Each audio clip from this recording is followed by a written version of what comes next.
It's October 30th, and me and Sean came in and we did a hanging hunt in the dark this morning. Had that front push through middle of the night last night. It's been hot the last 3 or 4 days, up close to 80 degrees with southerly winds. Wind switched about midnight and started coming out of the north. Now it's blowing straight out of the north at 15, 20 miles an hour. With tomorrow being Halloween, I would assume some of these bucks are moving in and starting to bed closer to those doe groups and stuff. We're in a spot this morning that we'd never hunted before, but it's back in this big marsh. Sean and I hunted on the other side of it about a week ago and saw a pile of does in there and a bunch of big buck sign, but no mature bucks. And also saw several tree stands in the area, so we came over here. I think this spot's a little bit more remote. We can see a long ways this morning, at least we should be able to out of this spot. Big marsh over here to the left, and thick, nasty fields over here to my right that I believe those bucks could be bedding in. There's a little beaver pond over here about 30 yards away, and those deer running across the top of it. And there's a bunch of rubs and stuff down in there whenever we were hanging the stand. It's about an hour before daylight right now, so we'll get settled in and try not to blow out of this tree.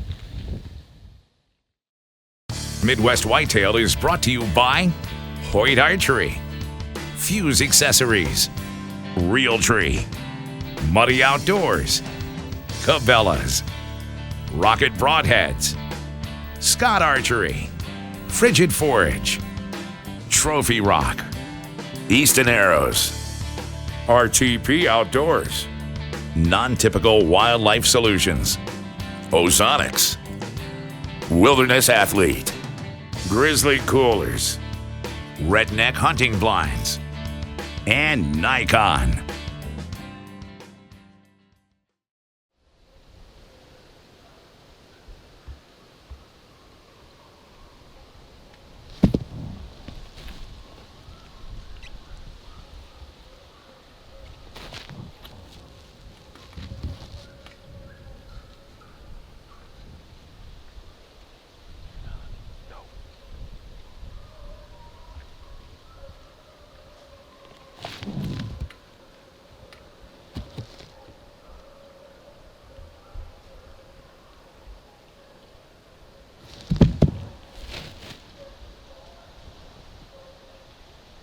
He's a 3-year-old buck. 130-inch 3-year-old maybe. Do you want to shoot him?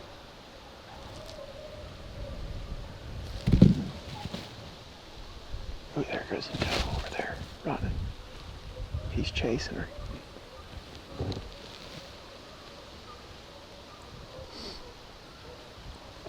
He's going up in there right now. Doe just took off down through there. He's about the same size as the first one, but it was a different deer.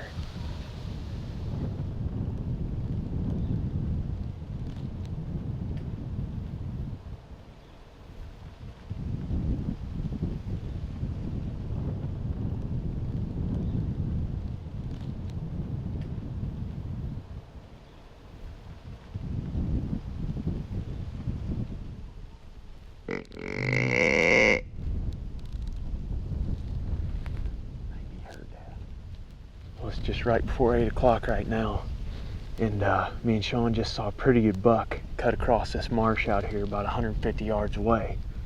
He was headed to the west, and these little ditches along the edge of this dike are pretty deep and run clear up to the north fence line of this place. So he's either going to go north or south from there. I guess he could bed down out there, but they're moving pretty good. And it's early yet. I can't see him now. I threw a couple of grunts out after I saw him, but hard to say if he could hear it or not. It's pretty windy. And he's a couple hundred yards away, but so far that's the third or fourth buck we've seen. I'm not sure. We had a couple of them come in early right here at this scrape. And it feels good this morning. Just wait and see what that deer does.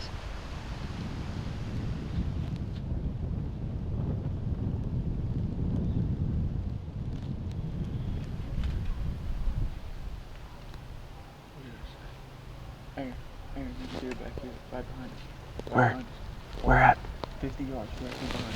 Alright. Oh, right there. Yeah. Come right to us, you gotta get your bow. Yeah, he's a good one, dude. He's a good one. Here he comes.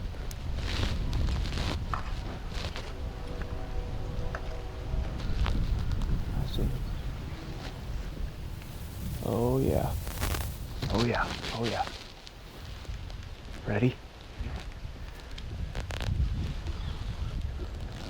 Got him.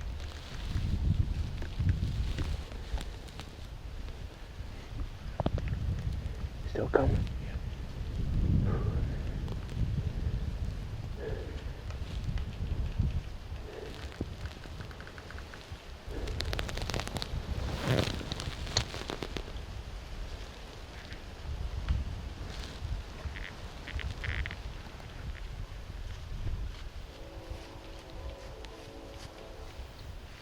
Here.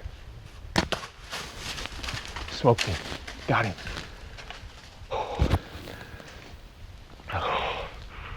Oh, Sean. Oh, Sean. Oh. Dude. What just happened right there? Oh my gosh. Just, yeah.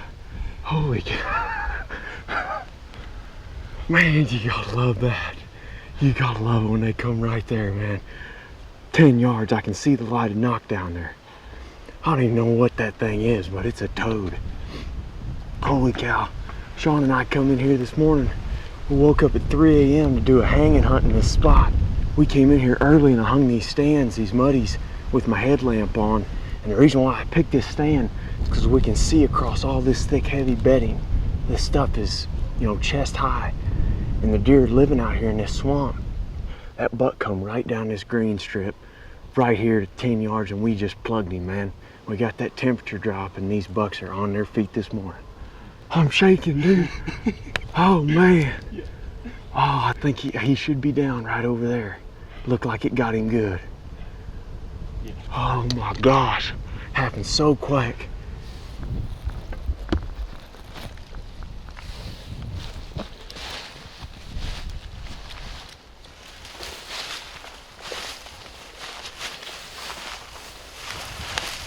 It's covered in blood. Covered. He was just slightly quartering, so it should have got both lungs because it was really tight to the shoulder. Already looks like that he's bleeding good right after the shot. So you can see right here behind me, right where that sucker came down, that dike and that little ditch full of water is right there. He didn't want to cross that. He just funneled right down here past the stand. We got lucky when we set it up, but it was in the right spot. Let's take up the blood trail. Spraying blood right here already. As soon as he come out, he's got tons of blood.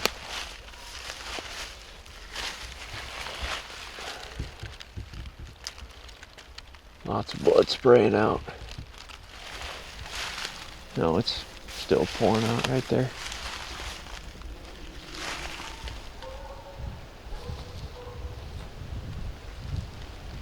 Tons of blood. Yeah, a lot of blood and everything.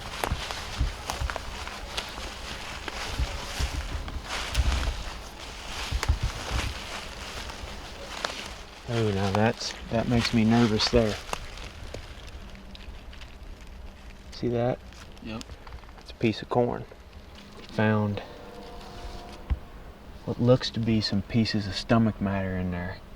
There's a chunk of corn right there. I mean, there's some cornfields out here that the deer's obviously feeding in, but with that 1/4-2 angle, that arrow may have come out back through the liver and the stomach.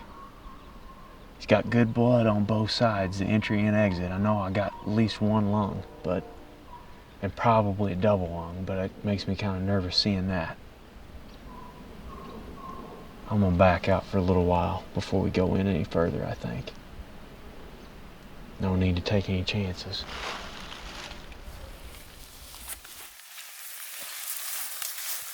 I'll just hop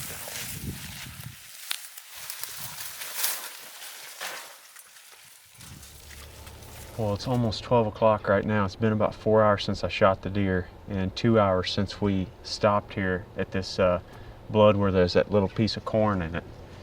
I think it's a good shot, but you can't ever be too careful. So we just went ahead and backed out, and now Greg and Eric and Danny are here, and Zach and Preston are on their way. And we're gonna start picking up the trail. He headed out into this marsh grass out here. It's really thick and nasty bedding cover, so it could be slow going for a while, but I'm hoping that the deer's expired by this time. We gave him plenty of time, so, and there's lots of blood, so let's get on it and see if we can come up with a big buck.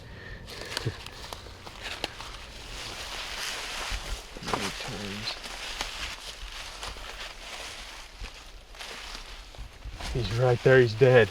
He's done right there.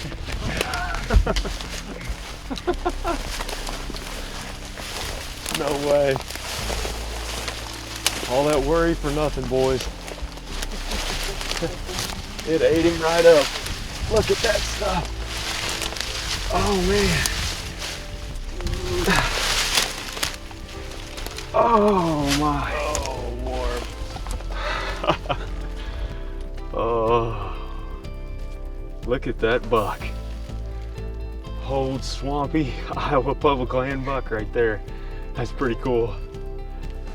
Man, I didn't even look at what he had for antlers. I just saw that he was a big mature buck and that he was one we were gonna shoot, so I just tried to worry about the shot. Got him right there behind the shoulder. I'm anxious to see where that exit hole was. I was so nervous that exit was back because I found that little piece of corn, but heck, when we found that piece of corn, we were only 30 yards from him right here. Oh my, that's awesome.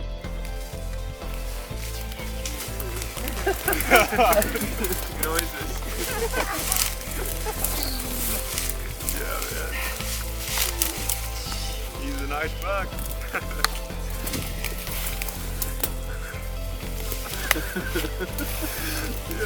Yeah, he's a good one, man. He's a good one. I came down and around working them scrapes. There's a bunch of fresh scrapes right in here. Oh yeah, there's some fresh scrapes all the way down the road. Like we were just talking about the spot that Sean and I sat the other night. You saw where it was on the map. We saw little bucks and does, and we're like, we got to move and get deeper in a place, you know, more optimal for them to be. As soon as we saw those 3-year-olds, we were immediately thinking like, We're in the better spot. yeah, there's got to be a big boy in here somewhere. Yeah, yeah, there he is. What's that? Notching that up.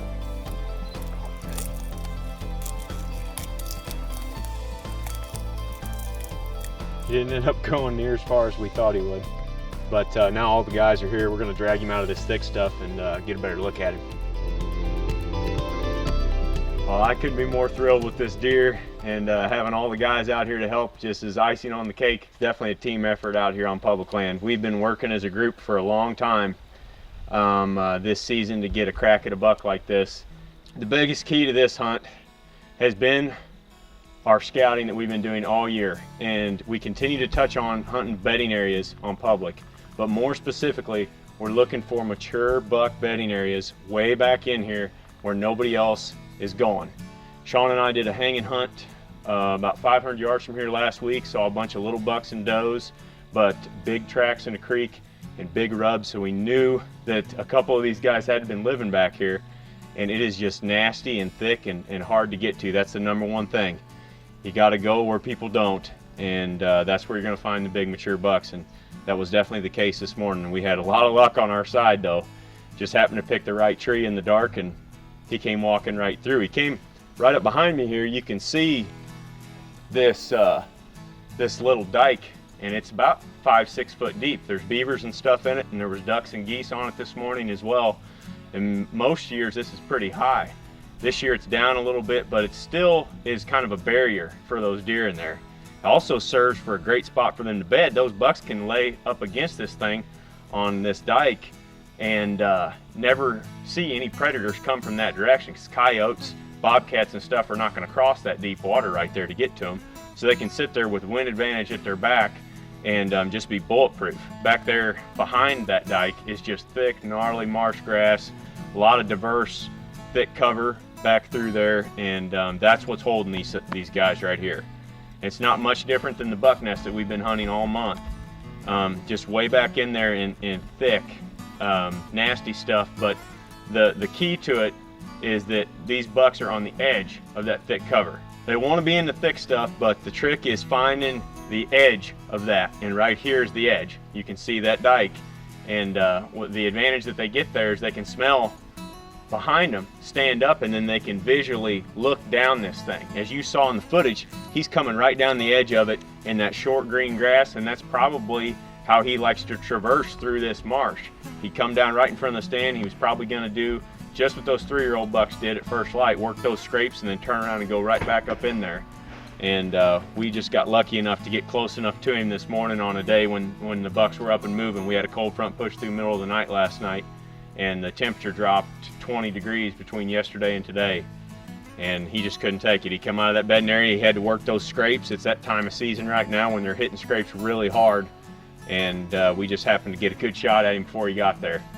But I'm extremely thankful, very, very lucky to get this buck, and like I said, it's been a team effort all around all season out here on public land, and hopefully we can get a few more down come November.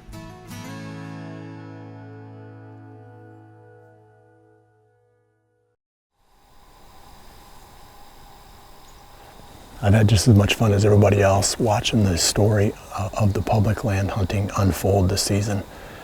We've got 3 bucks down now in the office taken on public land this year. We brought you the first one here with Aaron's hunt. We're going to come back again next week and bring you Greg's hunt. We've had some other successes from the pro staff as well, so we may flip-flop some of those hunts around. Just know that the guys have really been making hay on the public land, and you know, they talk about it a lot, but to summarize what they're doing that's different than what most people are doing is they're just working harder at it. They're not only finding spots that other people aren't hunting, but they're locating tons of different options. Well, anyway, I won't take any more time. This evening, I'll bring you a real quick recap of what I'm doing here. Basically, I'm sweating. I've been sweating for the last few days, but we've had these hot temperatures, and I've been hunting skinny every single chance that I can, and I have not seen that deer yet. We keep talking about him, and I'm sick of talking about him. You know, I just want to see that deer. So tonight, we're sitting on the north end of what we believe to be his range. Up on this hill to my right is where we filmed that deer during the summer in early August. And most of all the photos that we've gotten of him have been back here in this direction. But there's a lot going on right here. Got some big and beasties, some standing corn, and some clover up on the hill. I'm in a brushy fence line that connects 2 big chunks of cover. So it's the perfect spot during the rut. If it wasn't 75 degrees, I'd feel pretty good about my chances here. But hopefully I can see that deer this evening. And if I do, we'll bring it to you at the end of the episode here. Otherwise, I'm gonna wrap up and get back to some serious hunting here. Come back again next week. Like I said, there's going to be a lot more action. We've got plenty of cool stuff going on that we want to show you. So I appreciate you joining me this week. We'll see you right back here again next week for the next episode of Midwest Whitetail. And remember to always dream big.